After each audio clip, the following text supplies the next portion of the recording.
तेरे पिताजी का हाथ तंग है बेटा। अपने पिता का बोझ थोड़ा हल्का करो। हर बच्चे का फर्ज होता है घर में आई परेशानियों को दूर करने में अपना योगदान दे।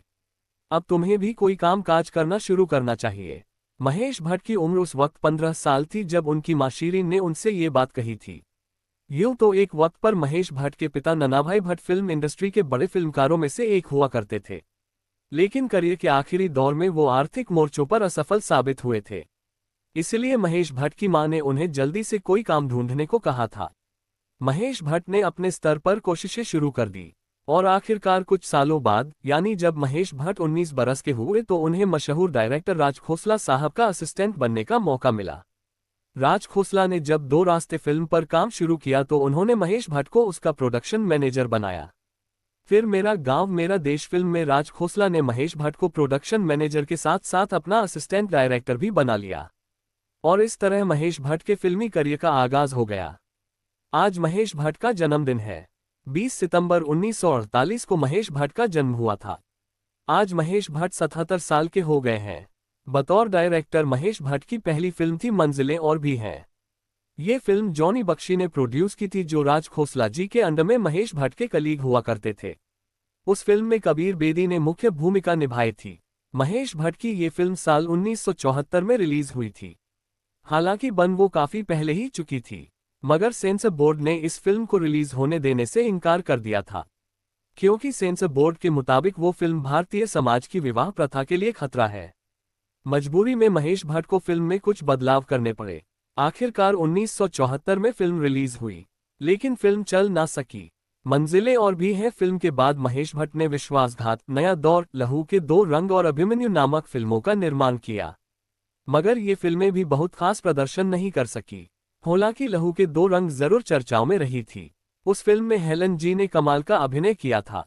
हेलन जी को उनकी शानदार अदाकारी के लिए फिल्मफेयर वालों ने बेस्ट सपोर्टिंग एक्ट्रेस खिताब से नवाजा था, जबकि फिल्म के आर्ट डायरेक्टर मधुकर शिंदे को भी बेस्ट आर्ट डायरेक्शन कैटेगरी में फिल्मफेयर वालों ने अवार्ड देकर सम्मानित किया। लहू के दो रंग फिल्म की कहानी महेश भट्ट के खुद के जीवन से भी काफी प्रभावित थी। दरअसल महेश भट्ट के पिता ननाभाई भट्ट ने 2 शादियां की थी। महेश भट्ट की मां शीरीन भट्ट उनकी दूसरी पत्नी थी। महेश भट्ट कहते हैं कि उनकी मां ने अकेले ही उनकी व उनके भाई मुकेश भट्ट को पाला पोष था। पिता आते जाते रहते जरूर थे, लेकिन वो हमेशा उपलब्ध नहीं रहते थे, क्योंकि उनका अधिकतर समय अपने पहले परिवार संग अधिक गुजरता था। लहू के दो रंग फिल्म में हेलन जी का किरदार महेश भट्ट ने अपनी मां शीरीन भट्ट से प्रभावित होकर गढ़ा था। महेश भट्ट की शुरुआती फिल्में जब नहीं चल सकी तो फिल्म इंडस्ट्री के बहुत से लोगों ने कहना शुरू कर दिया कि इनका करियर तो खत्म हो गया, ये कभी बड़े डायरेक्टर नहीं बन सकेंगे। महेश भट्ट ने खुद को लेकर आत्ममंथन शुरू कर दिया। आखिरकार उन्होंने अपनी एक और कहानी पर फिल्म बनाने का फैसला किया। उन्होंने अपने व परवीन बाबी के रिश्ते पर एक फिल्म लिखी। फिल्म की कहानी में उन्होंने काफी कुछ अपनी कल्पनाशीलता से भी जोड़ा, पर मूल रूप से वो कहानी परवीन बाबी और महेश भट्ट के चर्चित अफेयर से ही प्रेरित थी। उस फिल्म का नाम था अर्थ, जो साल 1982 में रिलीज हुई थी। अर्थ फिल्म का संगीत दिया था स्वर्गीय जगजीत सिंह जी व चित्रा सिंह जी ने मिलकर। फिल्म में कुल 5 गीत थे, जिनमें से 3 कैफी आजमी साहब ने लिखे थे और उन तीनों गीतों या कहिए कि गजलों को जगजीत सिंह जी ने खुद गाया था।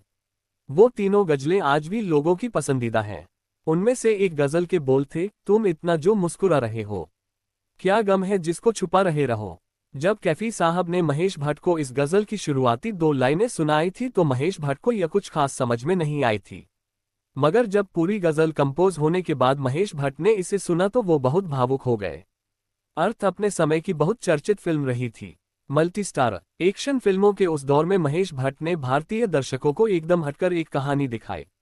As a director Mahesh Bhatt को इस फिल्म ने फिल्म इंडस्ट्री में इस्टेब्लिश्ड होने में बहुत मदद की। हालांकि एक वक्त वो भी था जब कोई डिस्ट्रीब्यूटर इस फिल्म को खरीदने को तैयार भी नहीं था। महेश भट्ट बताते हैं कि 1 साल तक ये फिल्म यूं ही पड़ी रही, क्योंकि इसके क्लाइमैक्स की वजह से कोई भी इस फिल्म को खरीदना नहीं चाहता था। फिल्म इंडस्ट्री के लोग भी कह रहे थे कि ये फिल्म लोग पसंद ही नहीं करेंगे। कईयों ने महेश भट्ट को फिल्म का अंत बदलने की सलाह दी थी, लेकिन महेश भट्ट ने इनकार कर दिया। उन्होंने कहा कि फिल्म रिलीज होगी तो इसी एंडिंग के साथ, नहीं तो पड़ी रहेगी। आखिरकार महेश भट्ट की जीत हुई और अर्थ उसी एंडिंग के साथ रिलीज हुई। अर्थ फिल्म को लोगों ने खूब सराहा। महेश भट्ट मानते हैं कि अगर वो एंडिंग बदल देते तो सालों बाद तक उस फिल्म को कोई याद नहीं रखता। अर्थ के बाद महेश भट्ट ने बनाए सारांश। इस फिल्म को बनाने में उन्हें बहुत अधिक चुनौतियां नहीं झेलनी पड़ी, क्योंकि इस फिल्म को राजश्री प्रोडक्शंस प्रोड्यूसर कर रहा था, और राजश्री प्रोडक्शंस अपनी फिल्मों को डिस्ट्रीब्यूट भी खुद ही करता है। इसलिए सारांश फिल्म पर महेश भट्ट ने बहुत आराम से काम किया, और सारांश भी जबरदस्त चली। फिल्म इंडस्ट्री महेश भट्ट के विजन की कायल हो गई। सारांश के बाद महेश भट्ट ने जन्म नाम से एक टेलीफिल्म बनाई। उस फिल्म को भी पसंद किया गया। फिर आए आशियाना, और उसके बाद आई नाम। नाम वो फिल्म है जिसकी सफलता ने महेश भट्ट को आर्थिक रूप से मजबूत बनाया। अपने करियर में महेश भट्ट ने लगभग 48 फिल्मों का डायरेक्शन किया। इनमें से कुछ फिल्में फ्लॉप हो गई, लेकिन अधिकतर को दर्शकों ने बहुत पसंद किया। महेश भट्ट द्वारा निर्देशित आखिरी फिल्म थी 2020 में आई सड़क 2। ये 1991 की सड़क का रीमेक थी, लेकिन ये फिल्म बहुत बुरी तरह फ्लॉप हुई। इसके बाद से अभी तक महेश भट्ट ने कोई और फिल्म डायरेक्ट नहीं की है। महेश भट्ट ने कई फिल्में प्रोड्यूस भी की हैं, और अभी भी कर रहे हैं। #Mahesh Bhatt #happy birthday Mahesh Bhatt.